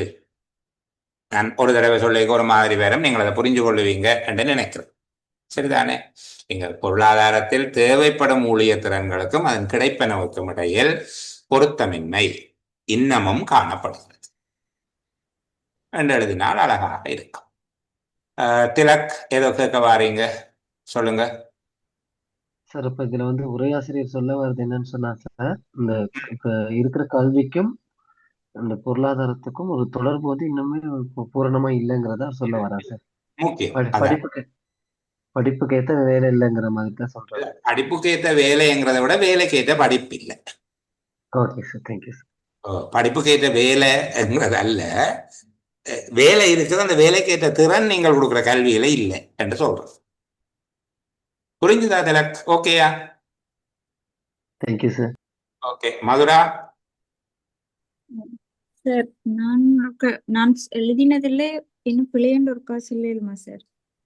முடிஞ்சா சொல்லுங்க கொஞ்சம் வேகப்படுத்தி. கல்வித்துறையில் வளர்ச்சியை மேலும் அதிகரிக்க நடவடிக்கைகள் எடுக்கப்பட்டிருப்பினும் இன்னமும் தொழிலுக்கான பொருத்தமின்மை உள்ளது என்று கொடுக்கலாமா சார்? போதும் போதும், அது பெரிய பிழை இல்லை. சரிதானே? தொழில் வாய்ப்புக்கான பொருத்தமின்மை உள்ளது என்று சொல்லல. அது மேல சொல்லப்படுறதுல இன்னும் கம்ப்ரஸ் பண்ணலாம். உங்களுக்கு விளங்க. முகமது கதைங்க சுருக்கமா. சார் நான் ஒரு ஆன்சர் எழுத்தினேன், பேசுங்க. கல்வித்துறையில் வளர்ச்சி இருந்தாலும் பொருளாதார தேவைகளுக்கும் கல்வி வழங்குதலுக்கும் இடையே பொருத்தமின்மை உள்ளது. கிரேட். பொருளாதாரத்தின் தேவைக்கும் கல்வியின் வளங்களுக்கும் இடையே பொருத்தமின்மை உள்ள great answer. Great, thank you. Sasiragini வந்துட்டு போனது பிள்ளை கண்டனா சொல்லுங்க சார். இந்த பொருளாதார உழைப்பின் கேள்விக்கும் வழங்கல்களுக்கும் இடையிலான பொருத்தமின்மைங்கிறது வந்து சார் தொழில் சந்தையில் பொருத்தமின்மைன்னு எழுத முடியாதா சார்? தொழிற்சந்தையில் வேண்டப்படும் திறன்களோடு பொருத்தமின்மை காணப்படுகிறது. Great ஆன்சரா, thank you. தொழிற்சந்தையில் வேண்டப்படும் திறன்களை வழங்குவதில் பொருத்தமின்மை காணப்படுகிறது. கிரேட் ஆன்சர், அப்படி எழுதலாம். அருண்ராஜ் வேகமா சொல்லுங்க, உங்களுக்கு இறுதி வாய்ப்பு. சரி, அவரை காணையில் அவர் தவறுதலாக ஒன் பண்ணி இருக்கலாம் என்று கருதி கொண்டு பிள்ளைகள் விளங்குதாடா இந்த பந்தி? இப்படி சின்ன பந்தி நாங்கள் அதிகமாக ஏன் இப்படி அனலைஸ் பண்ணுறோம்டா, இன்னொரு தடவை எங்களோட பிள்ளைகள்கிட்ட ஒருவர் வந்து இப்படி ஒன்று கொடுத்துட்டு பிழையான ஆன்சரை அவங்கள்ட்ட எதிர்பார்க்கீங்க. சரியா? அவ்வளவும் சரியான ஆன்சர் தான் எழுதுவாங்க நம்மளோட பிள்ளைகளை தான் முடியும். சரி, அடுத்த விடயம் பார்ப்போம். மூன்றாவது கேள்வி கொஞ்சம் சொல்லுவதான், நீங்கள் பெருசாக குறையாக எடுத்துக்கொள்ள வேண்டாம். காலத்துக்கு ஏற்றவாறு மேற்கொள்ளப்படும் பொருளாதார உட்கட்டமைப்பு அபிவிருத்தி செயற்திட்டம் பொருளாதாரத்தின் வினைத்திறனை அதிகரித்து உற்பத்தி இயலளவை விரிவடைய செய்வதுடன் உற்பத்தி திறன் மேம்படுவதற்கும் பிரதேசங்களுக்கு இடையில் நிலவும் பொருளாதார ஏற்றத்தாழ்வுகள் குறைவடைவதற்கும் காரணமாக அமையும். காலத்துக்கு ஏற்றவாறு மேற்கொள்ளப்படும் பொருளாதார உட்கட்டமைப்பு அபிவிருத்தி செயற்திட்டம் பொருளாதாரத்தின் வினைத்திறனை அதிகரித்து உற்பத்தி இயலளவை விரிவடைய செய்வதுடன் உற்பத்தி திறன் மேம்படுவதற்கும் பிரதேசங்களுக்கு இடையில் நிலவும் பொருளாதார ஏற்றத்தாழ்வுகள் குறைவதற்கும் காரணமாக அமையும். முகமது ஒன்னில் இருக்கிறபடி அவருடைய கேட்பம் ஒரே கேள்விதான், உரையாசிரியருடைய நோக்கம் பொருளாதாரத்துல உட்கட்டமைப்பு மேம்பாட்டை பத்தி சொல்றாரு. இல்ல, எதை பத்தி சொல்லுகிறார், நோக்கம் என்ன, என்ன நோக்கத்தோட இதை எழுதுகிறார் அது சொல்லுங்க. நீங்க சொல்ல வந்தது சரி என்று நான் நினைச்ச போது கடைசி வார்த்தைகளால கொஞ்சம் விலகி போயிட்டு. பொருளாதார உட்கட்டமைப்புல பெற வளர்ச்சி. பரவாயில்ல, ஏற்றுக்கொள்ளும். நீ பேசுங்க, ரொம்ப நேரம் வந்து போனீங்க, நான் உங்களை புறக்கணிச்சு விட்டதா ஃபீல் பண்ண வேண்டாம். நம்மளோட பிள்ளைகள் வளமையா பேசுறவங்களை விட்டு புதாக்களுக்கு ஒரு வாய்ப்பு கொடுப்போம் என்கிற ஒரே எண்ணம் தான். சொல்லுங்க. வணக்கம் சார். வணக்கம். வணக்கம், மீது பேசுங்க. இது வந்து சார் உட்கட்டமைப்பு அபிவிருத்தியின் முக்கியத்துவத்தை பத்தி சொல்றாரு. Great great. பொருளாதார உட்கட்டமைப்பின் அவசியம் அல்லது முக்கியத்துவத்தை பேசுவது அவருடைய நோக்கமாக இருக்குது. சரி, அந்த முக்கியத்துவத்தை பேசுவதற்கு அவர் கையாளுகிற நுட்பம் என்ன? பொருளாதார அபிவிருத்தி முக்கியம் என்பதை வலியுறுத்துவதற்கு அல்லது தன்னுடைய நியாயத்தை எடுத்து காட்டுவதற்கு அவர் கையாளுகிற நுட்பம் என்ன? அதுல சார் ரெண்டு நுட்பங்களை கையாளுறாரு. ஒன்று வந்து நன்மைகளை எடுத்து பேசுறார். டக்குன்னு ரெண்டு விதமான நன்மைகளை எடுத்து பேசுகிறார். ரெண்டு விதமானதுதான், சரிதானே? ஒன்று என்ன, உற்பத்தி திறன் உற்பத்தி இயலளவு அதிகரிக்கன்னு சொல்றாரு. உற்பத்தி மேம்பாடுன்றே சொல்லுவோமே நாங்கள் பொதுவா. உற்பத்தி திறன் அதிகரிக்கும், உற்பத்தி இயல் அளவு அதிகரிக்கும், உற்பத்தி திறன் மேம்படும் என்றால் உற்பத்தி மட்டத்துல உற்பத்தி மட்ட அதிகரிப்பு அதுல அது தரமானது, தரம் அளவு ரெண்டுமே அதிகரிக்கலாம். அப்ப நாங்கள் உற்பத்தி மேம்பாடு இம்ப்ரூவ்மெண்ட், என்ன ப்ராடக்ட் இம்ப்ரூவ்மெண்ட், உற்பத்தி மேம்பாடு. ரெண்டாவது என்ன சொல்றாரு? அதன் மூலமாக சார் அந்த பிரதேசங்களுக்கு இடையில நிலவுற வருமான சமமின்மையையும் அது குறைக்க உதவும் சொல்றார். வருமான சமமின்மையை தாண்டி சொல்லணும் பொருளாதார ஏற்றத்தாழ்வு என்பது என்ன? அது கொஞ்சம் முதல் சொன்ன மாதிரியாக பொருளாதார மட்டம் அபிவிருத்தி என்பதற்கு இடையில இருக்கிற வேறுபாடு போல இங்கு பொருளாதார ஏற்றத்தாழ்வு அல்ல பொருளாதார சமமின்மைகள். சரிதானே? இது வருமானம் சார்ந்தது, வருமானம் சார்ந்தது பொருளாதார ஏற்றத்தாழ்வுகள். அப்ப இங்க பொருளாதார உட்கட்டமைப்பு அபிவிருத்தியின் முக்கியத்துவத்தை பேச வருகிற உரையாசிரியர் இரண்டு நன்மைகளை எடுத்து பேசி, அதாவது உற்பத்தி மேம்பாடு மற்றும் பொருளாதார ஏற்றத்தாழ்வு குறைவடைதல் ஆகிய நன்மைகளை அது தருவதனால் அது அவசியம் என்று சொல்லுகிறார். இந்த ரெண்டு நன்மைகளை தருவதனால் அது அவசியம். அப்ப இதை நாங்கள் சேர்த்து ஒரு வசனமாக எப்படி எழுதலாம்? உட்கட்டமைப்பு அபிவிருத்தி திட்டம் உற்பத்தி அதிகரிப்பு பொருளாதார உட்கட்டமைப்பு அபிவிருத்தி. இதுல கவனிங்க, ரெண்டு உட்கட்டமைப்பு இருக்கு. பொருளாதார உட்கட்டமைப்பும் இருக்குது, சமூக உட்கட்டமைப்பும் இருக்குது. பிள்ளைகள் சில சொற்களை நான் மேலதிகமா விளங்கப்படுத்துகிற போது நீங்க ஒரு டைம் வேஸ்ட் மாதிரி ஃபீல் பண்ண மாட்டீங்கன்னு நினைக்கிறேன். சமூக உட்கட்டமைப்புன்னு சொல்றது பிள்ளைகள் இப்ப சுகாதாரம், இப்ப வைத்தியசாலைகளை அமைப்பது, மற்றது ஆரம்ப சுகாதார நிலையங்களை அமைப்பது, இந்த மாதிரியான வசதிகளை செய்து கொடுக்குறது. கல்வி கூட ஒரு சமூக உட்கட்டமைப்புக்குள்ளதான் வேற. பொருளாதார உட்கட்டமைப்பை தாண்டி சாதாரண அடிப்படை கல்வி என்பது சமூக உட்கட்டமைப்பு. பொருளாதார உட்கட்டமைப்பு என்று சொல்றது துறைமுகங்கள், விமான நிலையங்கள், வீதிகள், அதிவேக நெடுஞ்சாலைகள், இந்த மாதிரியான நீர்ப்பாசன வசதிகள், நீர் விநியோக திட்டங்கள் இப்படியாக அமைக்கப்படுகிறது. நீர் விநியோக திட்டங்கள் கூட சமூக அபிவிருத்திக்குள்ளேயும் வேற சமூக உட்கட்டமைப்புக்குள்ள பெரும்பாலும் விரும்பும். மின்சார விநியோகம் போன்றவை, சரிதானே, சப்ளைஸ், இதுகளைத்தான் பொருளாதார உட்கட்டமைப்பு. அப்ப நாங்கள் அதை ஸ்பெசிபிக்கா சொல்லணும். பொருளாதார உட்கட்டமைப்பு, சமூக உட்கட்டமைப்பு ரெண்டு இருப்பதனால உட்கட்டமைப்பு என்பதை தவிர பொருளாதார உட்கட்டமைப்பு என்று பேசுவதே நல்லது. அப்ப பொருளாதார உட்கட்டமைப்பு அபிவிருத்தினால் என்ன நிகழும்? உற்பத்தி அதிகரிப்புக்கு வழிவகுத்து பிரதேசங்களுக்கு இடையிலான பொருளாதார ஏற்றத்தாழ்வுகளை குறைக்கிறது. பொருளாதார உட்கட்டமைப்பு அபிவிருத்தி உற்பத்தி மேம்பாட்டினையும் பிரதேச ரீதியான அல்லது பிரதேசங்களுக்கு இடையிலான, இந்த நிலவும் என்பதை கட் பண்ணி எடுத்து விடுவோம், ஒரு சொல்ல குறைக்கலாம், பிரதேசங்களுக்கு இடையிலான பொருளாதார ஏற்றத்தாழ்வுகளையும் சீரமைக்கிறது அல்லது ஏற்றத்தாழ்வு குறைவதற்கும் உதவுகிறது. பொருளாதார உட்கட்டமைப்பு அபிவிருத்தி உற்பத்தி மேம்பாட்டுக்கும் பொருளாதார ஏற்றத்தாழ்வினை குறைப்பதற்கும் காரணமாகின்றது என்று போடுவோமே, அல்லது உதவுகின்றது என்று போடுவோம். அல்லது பொருளாதார உட்கட்டமைப்பு அபிவிருத்தி உற்பத்தி மேம்பாட்டினையும் பொருளாதார ஏற்றத்தாழ்வை நீக்குவதற்கும் உதவும். இந்த வகையில் எழுது. ரெண்டு விஷயத்தையும் உள்ளடக்கி எழுதுனா சரியா. சொல்லுங்க. பொருளாதார சமத்துவம். பொருளாதார சமத்துவம். அப்ப என்ன சொல்லுகிறது? நாங்க உற்பத்தி மேம்பாட்டினையும் பொருளாதார சமத்துவத்தினையும் ஏற்படுத்துகிறது. அற்புதமான வார்த்தை. கிரேட்டா. எனக்கு என்னமோ தேடி கொண்டு வந்தேன், வரல, அது அப்படியே தந்தீங்க நீங்க. தேங்க்யூ. அப்ப நாங்க என்ன சொல்லுகிறோம்? உற்பத்தி மேம்பாட்டினையும் பொருளாதார சமத்துவத்தினையும் ஏற்படுத்துகிறது. பொருளாதார உட்கட்டமைப்பு அபிவிருத்தி, உற்பத்தி விருத்தி இணையம், உற்பத்தியின் விருத்தி என்றும் எழுதலாம். உற்பத்தி விருத்தி இணையம் பொருளாதார சமத்துவத்தினையும் ஏற்படுத்துகிறது. அழகான வார்த்தை. தேங்க்யூவா எல்லாரும் சார்பை. செல்வகுமார் ஏதோ சொல்ல வாரீங்க சுருக்கமா, அடுத்த பகுதி போகும். சமநிலை என்ற சொல்லப்பட முடியாது.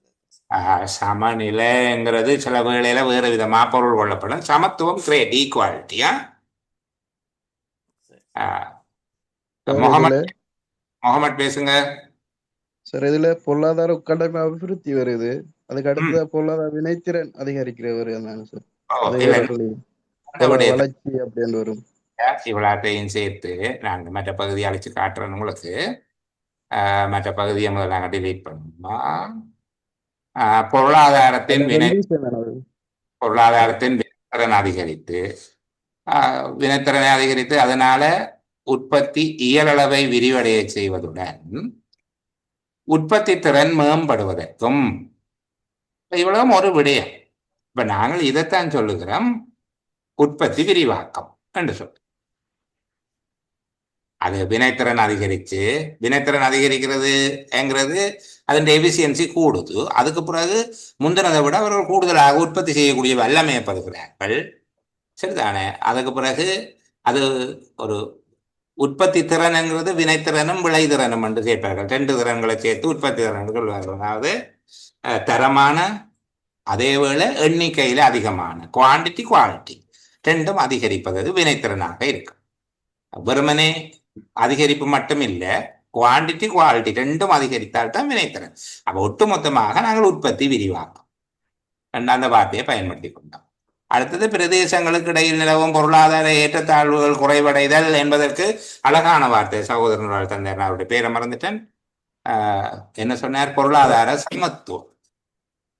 பொருளாதார சொல்லுங்க அப்சார் பேசுங்க. அந்த பொருளாதார சமத்துவத்தை ஏற்படுத்துங்கிறத விட அதிகரிக்கும் போட்ட பொறுத்துமை சார்.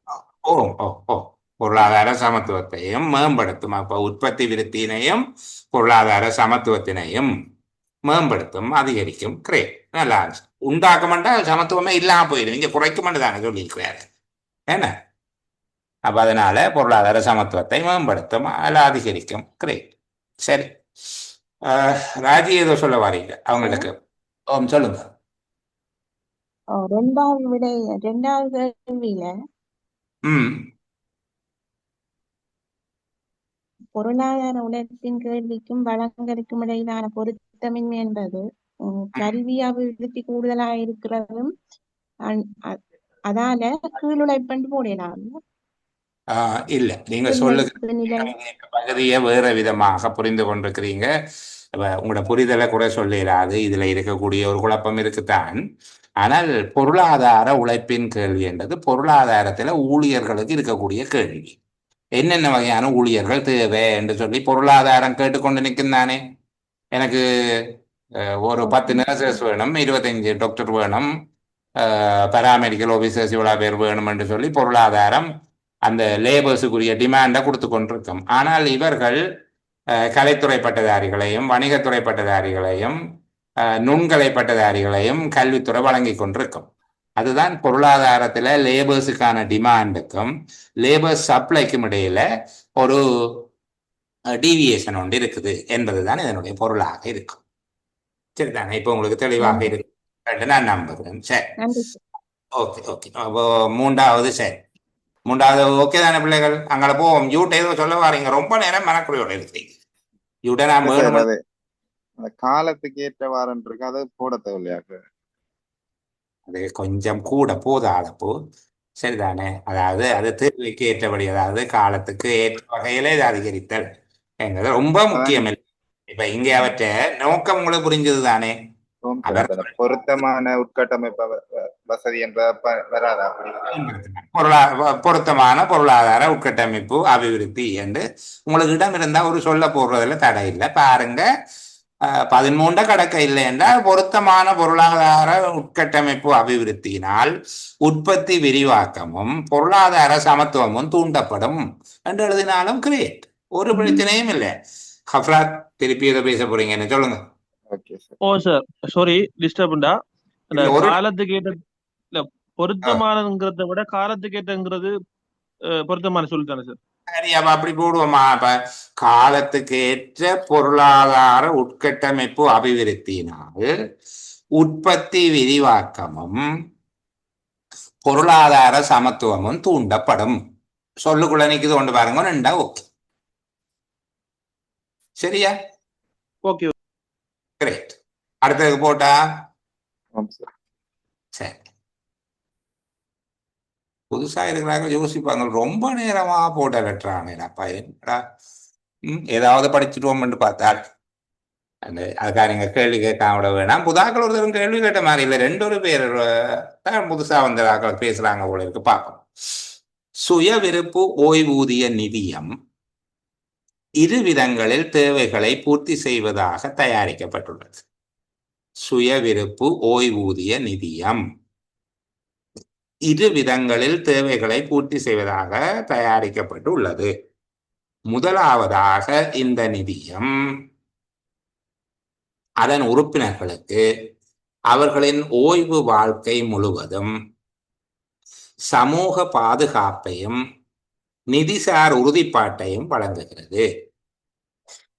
இரண்டாவதாக, இந்த ஓய்வூதிய நிதி மூலம் எங்கள் மக்களின் சேமிப்பு பழக்கமும் அதிகரித்து செல்கிறது.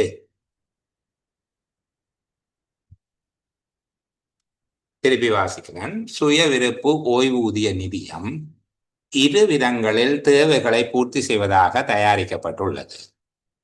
முதலாவதாக, இந்த நிதியம் அதன் உறுப்பினர்களுக்கு அவர்களின் ஓய்வு வாழ்க்கை முழுவதும் சமூக பாதுகாப்பையும் நிதிசார் உறுதிப்பாட்டையும் வழங்குகிறது. இரண்டாவதாக, இந்த ஓய்வூதிய நிதி மூலம் எங்கள் மக்களின் சேமிப்பு பழக்கமும் அதிகரித்து செல்கிறது. முகமட் ஒன்லே இருக்கிறார், அவரை நாங்கள் புறக்கணிக்க இயலாது. சரியா? ராஜி கொஞ்சம் பொறுத்திருங்க, இவருக்கு முகமட்டுக்கு ஒரு வாய்ப்பை கொடுப்போம். அவர் முதல் வந்துட்டார். சரி இல்லையே? என்ன நான் ஒரு ஆன்சர் எடுத்து சார், அது கரெக்டானு சொல்ல முடியுமா? எனக்கு அதுக்கு முன்னுக்கு என்னுடைய ஒரு கேள்வி ஒன்று இருக்கு. இதை ஏன் எழுதினார்ங்கிறது. நான் ஒவ்வொரு பந்தியையும் அப்படி கேட்கறதுக்கு ஒரு நோக்கம் இருக்குது. நீங்க புரிஞ்சு கொண்டிருப்பீங்கன்னு நினைக்கிறேன். புதாக்கள் உண்மையாக எங்களை அந்த விடைக்கு வழி நடத்துவது அந்த கேள்வி. அதாவது உரையாசிரியருடைய உள்ள கிடக்கு என்ன என்பது புரிந்து கொண்டால் எனக்கு 2க்கும் பதில் சொல்லுங்க. இதையும் சொல்லுங்க, உங்களுடைய பதிலையும் சொல்லுங்க.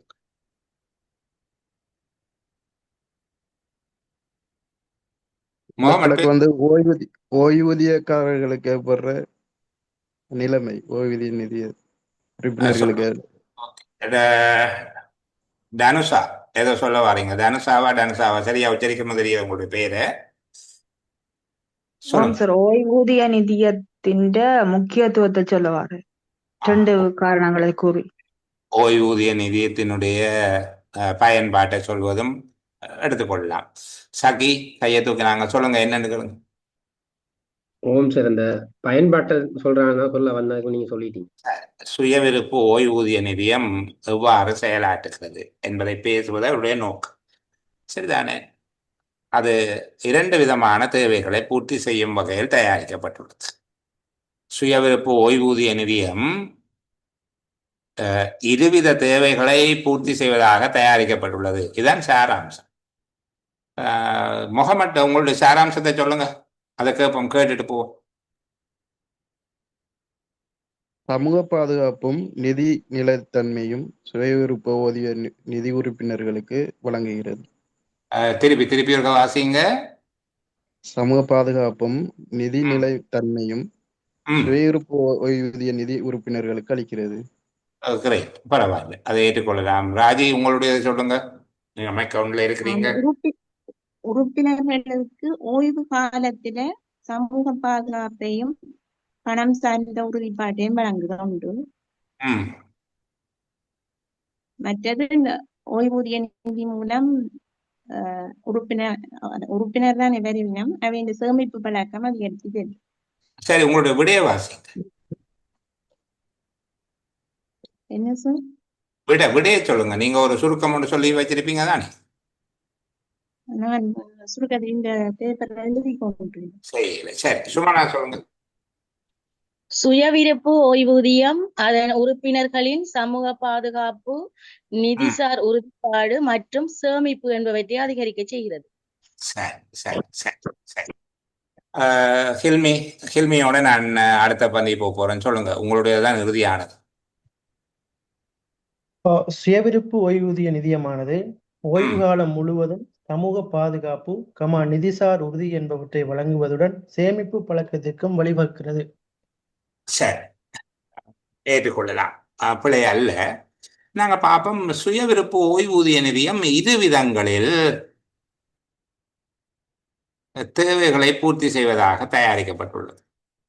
இந்த இரு விதங்கள் என்று இருக்கிற இடத்துல அந்த 2 விதங்களையும் கொண்டு வந்து போட்டுவோம்னா பொருத்தமா இருக்கும்.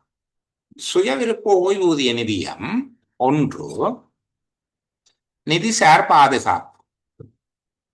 அது சமூக பாதுகாப்பையும் நிதிசார் உறுதிப்பாட்டையும் என்று சொல்லுவது அவர்கள் ஓய்வூதிய காலத்திலே அவர்களுக்கு பணம் கிடைப்பதை நிச்சயப்படுத்துவது. நிதி சார்ந்த பாதுகாப்பா, சரிதானே? அவ்வளவு சொன்னா போதும். இதுல இருக்கிறது விளக்கமாக சொல்லி இருக்கு. அவர்களுடைய ஓய்வு வாழ்க்கை முழுவதும் சமூக பாதுகாப்பையும் நிதிசார் உறுதிப்பாட்டையும். சமூக பாதுகாப்பு என்பது அவர்களை ஒரு நிவாரணம் அளித்து பேணி பாதுகாப்பு. அப்ப ஒரு நிதி பாதுகாப்பு, சரிதானே? அல்லது சமூக பாதுகாப்பு அப்படி சொன்னாலும் பரவாயில்லை. சமூக பாதுகாப்பு அது பணத்தின் மூலமாகத்தான் அவர்களுக்கான சமூக பாதுகாப்பு அங்க கிடைக்கும். அடுத்த 2வது சேமிப்பினை தூண்டுதல். சேமிப்பு பழக்கம் அதிகரித்து செல்கிறது. சேமிப்பினை தூண்டுதல், சரிதானே? அப்ப சுயவிருப்பு ஓய்வூதிய நிதியம் இந்த இடத்துல போடுவோம், சரிதானே? நிதி சார்ந்த பாதுகாப்பையும் இந்த இடத்துல நிதிசார் பாதுகாப்பினையும் சேமிப்பினையும் தூண்டும். சேமிப்பை தூண்டுதல், நிதிசார் பாதுகாப்பு சேமிப்பை தூண்டுதல் ஆகிய தேவைகளை பூர்த்தி செய்வதாக தயாரிக்கப்பட்டுள்ளது. ஆகிய தேவைகள் ஆகிய என்பதை கூட தவிர்த்துக் கொள்ளலாம். சுயவிருப்பு ஓய்வூதிய நிதியம்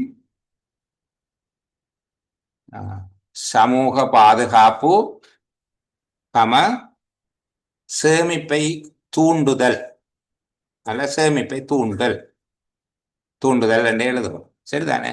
சமூக பாதுகாப்பையும் சேமிப்பை தூண்டுவதையும் பூர்த்தி செய்யும் வகையில் தயாரிக்கப்பட்டுள்ளது. அந்த 2 விஷயத்தையும் அந்த இரு விதங்களில் என்கிற இடத்துல அந்த 2ஐயும் கொண்டு வந்து சேர்த்தால் போதுமானதாக இருக்கு. நீங்கள் சமூக பாதுகாப்பையும் நிதிசார் உறுதிப்பாட்டையும் என்று எழுதினீங்க என்றாலே அதுக்குள்ள 4 சொல்லு வந்துடும். அதுக்கு பிறகு சேமிப்பு பழக்கம் தூண்டுதல் என்கிறதுல 7 சொல்லு வந்துடும். இப்ப இங்க இருக்கிறதோட சேர்த்து பார்க்கிற போது ஒரு மட்டுப்பாடு உண்டு வரும். எங்களுக்கு அந்த சொல் எல்லையை தாண்டிடும். மற்றது உண்மையாக அதுல இருக்கிற 2 விஷயத்தையும் சொல்லிவிட்டாலே போதுமானது தானே. அப்ப சுயவிருப்பு ஓய்வூதிய நிதியம் நிதிசார் பாதுகாப்பினையும் சேமிப்பு தூண்டுவதையும் பூர்த்தி செய்யும் வகையில் நிதிசார் பாதுகாப்பு சேமிப்பை தூண்டும் தேவைகளை பூர்த்தி செய்வதாக தயாரிக்கப்படுகிறது. பர்கான் இதை சொல்ல வந்தீங்க, சொல்லுங்க. இந்த சேமிப்பு நிதியம் அதன் உறுப்பினர்களுக்கு தான் சமூக பாதுகாப்பை வழங்கும் என்கிறத குறிப்பிடணும். உறுப்பினர்களுக்கு, மற்றது அவர்களுடைய ஓய்வு காலத்துல என்கிறது உண்மையில ஒரு ஓய்வூதியம் என்கிறது அவர்களுக்கு தான் இருக்கும் என்கிறது இயல்பாக புரிந்து கொள்ளப்படுகிற விடயம் என்கிறதால அதை தவிர்த்தால் பெரிய நட்டம் பெறாதுங்க. ஓய்வூதிய நிதியம் என்பது ஓய்வூதியர்களுக்கு தான் என்கிறதும், மற்றது அவர்களுடைய ஓய்வு காலத்துல தான் கிடைக்கும் என்கிறதும் சாதாரணமா ஓய்வூதியம் என்கிற ஒற்றை வார்த்தையினாலேயே புரிந்து கொள்ளப்படுகிற விடயம். அப்ப நாங்கள் அதை கொண்டு வந்தோம்னா எங்களுடைய சொல் வரையறையும் மீறும், மற்றது அவசியமில்லாததை ஒன்றை கொண்டு வந்து சேர்த்தோம் என்கிற வலுவும் வந்து சேரும். அதனாலதான் நான் இதையே கொண்டு வந்து சேர்க்கிறதுக்கு கொஞ்சம் குழப்பமாக இருந்தது, எப்படி அதை சேர்க்கலாம் என்று சொல்லி. ஆனால் 2ஐயும் சொல்ல வேணும். நிதிசார் பாதுகாப்பு அவர்களுக்கு, அதுபோல சேமிப்பு தூண்டுதல் ஆகிய தேவைகளை பூர்த்தி செய்யும் வகையில் தயாரிக்கப்பட்டுள்ளது. சுயவிருப்பு ஓய்வூதிய நிதியம் நிதிசார் பாதுகாப்பினையும் சேமிப்பு பழக்கத்தையும் அல்லது சேமிப்பு ஊக்குவிப்பினையும் பூர்த்தி செய்யும் வகையில் தயாரிக்கப்படுகிறது என்பது போல இருக்கலாம். ஹஃப்ரத் பேசுங்க. 2 தடவை வந்து போனீங்க, கேட்போம். என்ன சார் நான் எழுதினேன் என்னென்றால் சுய விருப்பு ஓய்வூதியம் அதன் நன்மையாளர்களுக்கு ஓய்வு முழுவதும் உறுதிப்பாட்டையும் சேமிப்பையும் அதிகரிக்கும் வகையில் அதிகரிக்க செய்யும் வகையில் வடிவமைக்கப்பட்டுள்ளது. தயாரிக்கப்பட்டுள்ளது பெரிய குறை இல்லை. இப்ப அது ரெண்டு அர்த்தமும் வந்துட்டு இப்ப இதுதான் விடயம். சரிதானே? சரி. சுய விருப்ப ஓய்வூதிய நிதியம் நிதிசார் பாதுகாப்பினையும் சேமிப்பை தூண்டும் வகையில், நிதிசார் பாதுகாப்பு மற்றும் சேமிப்பு தூண்டுதலை ஏற்படுத்தும் வகையில் அல்லது தேவைகளை என்று போட்டாலும் பரவாயில்லை. நிதிசார் பாதுகாப்பு சேமிப்பு தேவைகளை பூர்த்தி செய்யும் வகையில் ஒரு வடிவமைக்கப்பட்டுள்ளது, கட்டமைக்கப்பட்டுள்ளது. என்னமோ போட்டுக்கொள்ளுங்க, விடயம் இதுதான். சரிதானே? அந்த ரெண்டையும் அதுக்குள்ள சேர்த்தாச்சு. அடுத்த பகுதிக்குள்ள போகிறன் பிள்ளைகள். ஒரு குறைஞ்சது ஒரு 5ஆவது பார்க்கத்தானே வேணும் ஒரு நாள்ல. ஆக மோசமாக இருக்கும். சரியா? நானோ தொழில்நுட்பம், நானோவைத்தான் நானோ ஒன்று போட்டிருக்காங்கன்னு நினைக்கிறேன். நானோ தொழில்நுட்பம் என்பது ஏற்கனவே உள்ள உற்பத்திகளின் வடிவத்தினை மாற்றுவதன் புதிய பண்புகளுடன் அத்தகைய உற்பத்திகளை தனிச்சிறப்பான உற்பத்திகளாக மாற்றி அமைக்கக்கூடிய ஆற்றலை கொண்டுள்ள புதியதொரு கண்டுபிடிப்பாகும். இது மூலக்கூறுகளின் மட்டத்தில் உள்ளமைப்பினை மீள மாற்றுவதன் வாயிலாக அணுவின் அளவு மற்றும் மூலக்கூறுகள் தொடர்பான விடயங்களை ஆராய்வதுடன் தொடர்புடையதாக விளங்குகிறது. திருப்பியும் பார்ப்போம். நானோ தொழில்நுட்பம் என்பது ஏற்கனவே உள்ள உற்பத்திகளின் வடிவத்தினை மாற்றுவதன் மூலம் புதிய பண்புகளுடன் அத்தகைய உற்பத்திகளை தனி சிறப்பான உற்பத்திகளாக மாற்றி அமைக்கக்கூடிய ஆற்றலை கொண்டுள்ளது. பிள்ளைகள் மக்களை கொஞ்சம் கவனம் எடுங்கோ. நானோ தொழில்நுட்பம் என்பது ஏற்கனவே உள்ள உற்பத்திகளின் வடிவத்தினை மாற்றுவதன் மூலம் புதிய பண்புகளுடன் அத்தகைய உற்பத்திகளை தனிச்சிறப்பான உற்பத்திகளாக மாற்றி அமைக்கக்கூடிய ஆற்றலை கொண்டுள்ள புதியதொரு கண்டுபிடிப்பாகும். இது மூலக்கூறுகளின் மட்டத்தில் உள்ளமைப்பினை மீள மாற்றுவதன் வாயிலாக அணுவின் அளவு மற்றும் மூலக்கூறுகள் தொடர்பான விடயங்களை ஆராய்வதுடன் தொடர்புடையதாக விளங்குகிறது. எழுதினவற்றை ஆசை என்ன?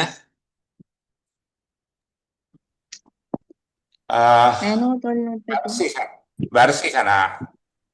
வர்சிகன் பேசுங்க. முதல்ல ஒன் பண்ணி வந்து போனார், பேசுங்க. காண இல்லை, அவரை கூப்பிட்டு ஒன்று ஓடிட்டாரு. பரவாயில்ல, வேற யாரோ பேச வந்தாங்க, புரிஞ்சு கொள்ள முடியல. சரி, சுமனா கதைங்க. நான் எழுதியிருக்கேன். நானோ தொழில்நுட்பம் என்பது ஏற்கனவே உள்ள உற்பத்திகளின் மூலக்கூறுகளின் உள்ளமைப்பினை மாற்றுவதனூடாக அணுவின் அளவு மற்றும் மூலக்கூறுகள் பற்றிய ஆய்வாகும். திருப்பி பேசுங்க ஒரு கேட்போம். நானோ தொழில்நுட்பம் என்பது ஏற்கனவே உள்ள உற்பத்திகளின் மூலக்கூறுகளின் உள்ளமைப்பினை மாற்றுவதனூடாக அணுவின் அளவு மற்றும் மூலக்கூறுகள் பற்றிய ஆய்வாகும். சரி, ஓரளவுக்கு நான் புரிந்து கொண்டேன். உங்களோட விட சரி போல, அண்மித்த சரியான விட. ராஜி ஒன் பண்ணி வச்சிருக்காங்க, கேட்போம் அவங்கள்ட்ட ஒரு கேள்வி. கொஞ்சம் வெயிட் பண்ணுங்க. நானோ தொழில்நுட்பம் என்றால் என்ன என்று சொல்லி விளக்கு சொல்றதுதான் அவருடைய ஆசை. நானோ தொழில்நுட்பத்தை விளக்குவது அவருடைய ஆசையாக இருக்கு. சரி, என்ன விளக்குகிறார்? இப்ப நானோ தொழில்நுட்பம்னா என்னன்னு சொல்ல வந்தவர், அது நானோ தொழில்நுட்பத்தை பற்றி என்ன சொல்றார்? அது ஒரு புதிய கண்டுபிடிப்பண்டும் ஏற்கனவே உள்ள உற்பத்திகளின் வடிவம். சரி, கேள்வி வாங்க. வேற நோக்கம் என்னண்டா, நானோ தொழில்நுட்பத்தின் சிறப்பம்சத்தை பத்தி சொல்றது. என்ன செய்தனா சார், ஏற்கனவே உள்ளவற்றினை உருமாற்றி புதிய பண்புகள் தனிச்சிறப்பு என்பவற்றுடன் மூலக்கூற்றினை மீளமைத்தலூடாக அது தொடர்பான விடயங்களை ஆராய்வது நானோ தொழில்நுட்பமாகும். சரி, நான் ஏற்றுக்கொண்டேன். உங்களோட விடையையும் தவிர்க்க இல்லை. முழு புள்ளி போடுவேனான்னு கடைசியா சொல்லுவோம். மதுரா சொல்லுங்க. நானோ தொழில்நுட்பம் மூலக்கூறுகள் தொடர்பான விடயங்களை ஆராய்வதுடன் ஏற்கனவே உள்ள உற்பத்தி வடிவத்தை மாற்றி அமைக்க உதவுகிறது. சரி, ஹஃப்ராத் பேசுங்க.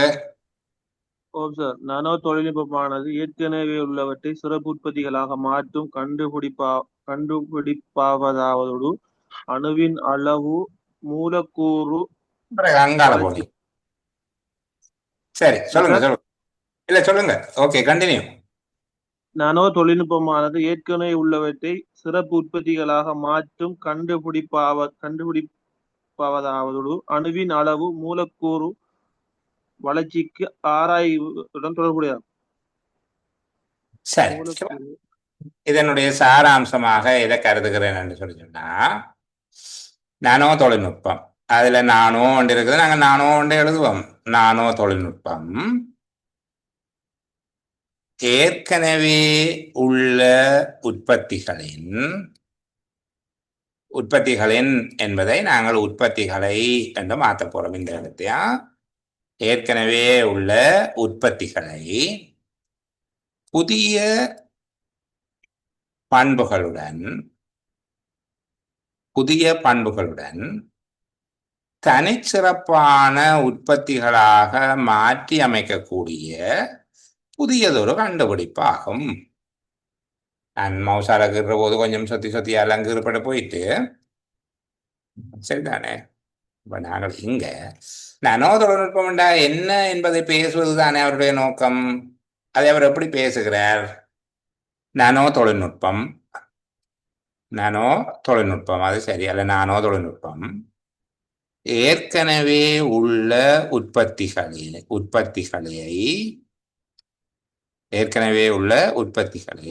பாருங்க, வடிவத்தினை மாற்றுவதன் மூலம் புதிய பண்புகளுடன், நாங்கள் அது எதன் மூலம் என்றெல்லாம் சொல்ல தேவையில்லை. ஏற்கனவே உள்ள உற்பத்திகளை புதிய பண்புகளுடன் தனி சிறப்பான உற்பத்திகளாக மாற்றி அமைக்கக்கூடிய புதியதொரு கண்டுபிடிப்பு. இங்கால இருக்கிற பகுதி, அதுக்கு கீழே இருக்கிறதெல்லாம் அதை எப்படி மாற்றி அமைக்கிறது என்ற ஒரு விவரித்தல். அது அணுவினுடைய அளவு, மூலக்கூறுகள், இது ஒரு சாராம்சம் அல்ல. இங்க சாராம்சம் இப்ப நானோ தொழில்நுட்பம் என்ன என்று கேட்டால், ஏற்கனவே இருக்கிற விஷயத்த அது அதை விட நியூ ஃபீச்சர்ஸ், புதிய பண்புகளோடு தனிச்சிறப்பான உற்பத்தியாக மாற்றி அமைக்கிற ஒரு கண்டுபிடிப்பு, அல்லது மாற்றி அமைக்கக்கூடிய ஒரு கண்டுபிடிப்பு. இதுக்குள்ள இருந்தவரால் உங்கள்ட்ட கேள்வி கேட்க முடியாது. என்ன சொல்றாரு, இது என்னவாம்டா, அது நானோ தொழில்நுட்பம்டா என்னன்னு சொல்றேன். இப்படித்தான் நீங்க பதில் சொல்லுவீங்க. உங்கள்ட்ட யாராவது கேட்டாரு இதுல என்ன சொல்றாரு, அவர் நானோ தொழில்நுட்பம்டா என்னன்னு சொல்றாரு, என்னவாம் என்று திருப்பி கேட்டா, அது ஏற்கனவே இருக்கிறத ஒரு புதிய பண்புகளோடு தனிச்சிறப்பான உற்பத்தியாக மாற்றுகிற ஒரு புது கண்டுபிடிப்பு தான் நானோ தொழில்நுட்பம். சில வேளை இதுல சொற்களுக்கு உங்களுக்கு வரையற இல்லை என்று சொல்லி சொன்ன, அது வந்துட்டு 2, 4, 5, 6, 7, 8, 9, 10, 11, 12, 13 மட்டுமட்டா இருக்கு. இனி வடிவத்தை மாற்றுவது எல்லாம் எழுதினீங்கன்னா கலந்து, அது வடிவத்தை மாற்றுவதன் மூலம் புதிய பண்பை உருவாக்குதுன்னு சொல்றது நாங்கள் புதிய பண்பு நிறைய சொல்லியிருக்கோம். சரிதானே? நானோ தொழில்நுட்பம் ஏற்கனவே உள்ள உற்பத்திகளை புதிய பண்புடன் தனிச்சிறப்பான உற்பத்திகளாக மாற்றி அமைக்கும் புதியதொரு கண்டுபிடிப்பு என்று எழுதிவிட்டால் சரி, பிரச்சனை முடிச்சு. புரிஞ்சுதா பிள்ளைகள்? பேசுறது விளங்குதாடா? எஸ். சரி, அப்போ நாங்கள் மிக குறைவாகத்தான் படிச்சிருக்கிறோம். ஒரு 5 உரைப்பகுதிகளை எடுத்து அது 2 புள்ளிகளுக்கு ஒரு வசனத்தில் எழுதுகிற உரைப்பகுதிக்கு இவ்வளவு பெரிய திறம் வேணுமா என்கிற பொதுவான கேள்வி ஒன்று இருக்கும். எனக்குள்ளேயும் அது இருக்கிறது. நான் அதற்கு நிச்சயமாக வேண்டும் என்று சொல்லி ஒரு முடிவு வச்சிருக்கிறேன். ஏனென்றால் ஒரு உரைப்பகுதியை வெறும் கண் பார்வையினால பார்த்து அதை மதிப்பீடு செய்யக்கூடிய ஒரு வெள்ளம். அதிகம் சிரமப்பட தேவையில்லை. ஒரு தடவை மேலோட்டமாக வாசிப்பதன் மூலமாக, மேலோட்டமாக வாசிக்கவே இயலாது, பழகிட்டால் ஆழமாகத்தான் வாசிவிடும். அப்படி ஒரு தடவை வாசிப்பதன் மூலமாக உரையாசிரியர் ஏன் இந்த உரைப்பகுதி எழுதினார், அவருடைய நோக்கம் என்ன, அவர் சொல்ல வருகிற பிரதானமான கருத்து என்ன, அந்த கருத்தை வலியுறுத்துவதற்கு அவர் முன்வைக்கின்ற நுட்பங்கள் எவை அல்லது நியாயப்பாடுகள் எவை. ஏதோ ஒரு டெக்னிக்கை பாவிப்பார் அல்லது ஒரு ரசனல் ஒன்றை வைப்பார். நியாயப்பாடுகள் அல்லது உத்திகளை கையாளுவார். அவை எவை என்பதை கண்டுபிடிக்கக்கூடிய வல்லமை, அந்த தேர்ச்சி உங்கள்கிட்ட வந்து சேர்ந்தால் ஒரு வினாத்தாள உரிய நேரத்தில் அணுகுவது தடையாக இருக்காது. இப்போ பேசுகிற போது நீண்ட நேரம் எடுப்பது போல இருக்கும். நாங்கள் நீண்ட நேரம் எடுத்து கலந்துரையாடுவதன் நோக்கமே குறுகிய நேரத்தில் வினாத்தாளை செய்வதற்கான வலிமையை பெறுவதற்கு தான் என்பதை புரிந்து கொள்ளுங்கள். அடுத்து வருகிற இன்னும் ஒரு சேலமருளை சந்திக்கிற வரைக்கும் எல்லோருக்கும் நல்ல பொழுதுகள் அமைய வேணும் என்கிற பிரார்த்தனையோடு bye bye, good night. Thank you sir. Thank you sir.